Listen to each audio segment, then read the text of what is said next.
Hyderabad Moti Nagar mint compound లో ఇందిరమ్మ క్యాంటీన్లను మంత్రి పొన్నం ప్రారంభించారు. గత బీఆర్ఎస్ పాలకులు తెలంగాణ రాష్ట్ర పరిస్థితిని కోలుకోలేని విధంగా దెబ్బతీశారన్నారు. అత్త ఇంటిని ఖాళీ చేస్తే కోడలు ఇబ్బంది పడుతుందన్న విధంగా ఆర్థిక పరిస్థితి ఉందన్నారు. అయినా ఆర్థిక భారాన్ని దిగమించి అందరికీ అన్ని పథకాలు అందిస్తున్నామని పొన్నం తెలిపారు.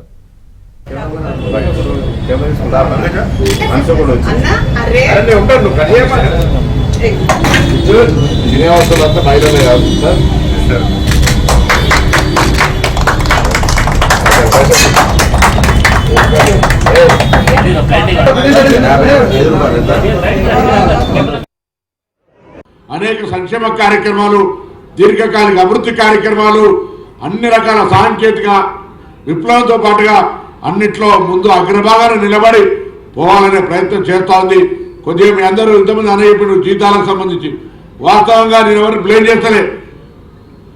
అత్త ఉంది, కొత్త కోడలు వచ్చేటప్పటికి కళ్యాణంతా ఖాళీ చేసిపోతే కోడలకు ఆలోచన బాగుంది, కానీ గల్లా పెట్టే చూస్తే ఖాళీ పాపం ఏం చేయాలి అన్నట్టుగా మా పరిస్థితి ఉంది.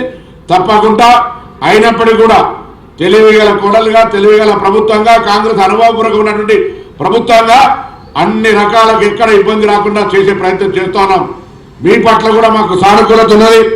అందరి ఆరోగ్యాలు బాగుండాలనే ఆలోచనతో వాళ్ళతో ప్రభుత్వం ఒప్పందం చేసుకొని 19 రూపాయలు ఖర్చు అయ్యే టిఫిన్ 5 రూపాయలకు, దాదాపు 30 రూపాయలు ఖర్చు అయ్యే భోజనాన్ని కూడా 5 రూపాయలకు ఇస్తూ సంవత్సరానికి దాదాపు 30-40 కోట్ల రూపాయల్ని ప్రభుత్వం భరిస్తూ ఇలా ఈ కార్యక్రమాన్ని ఇక్కడ లాంఛనంగా ముఖ్యమంత్రి గారి సూచన మేరకు, ఆదేశాల మేరకు ప్రారంభోత్సవం చేస్తా ఉన్నాం.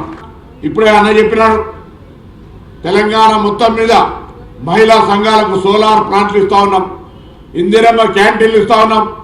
అదేవిధంగా వాళ్లకు కొత్తగా ఆర్టీసీ సంస్థల బస్సులు ఫ్రీగా తిరగడమే కాదు, ఆర్టీసీ బస్సులను కూడా వాళ్ళతో కొనిపించి బస్సు ఆర్టీసీ కిరాయి తీసుకొని వాళ్ళకు పైసలు ఇస్తా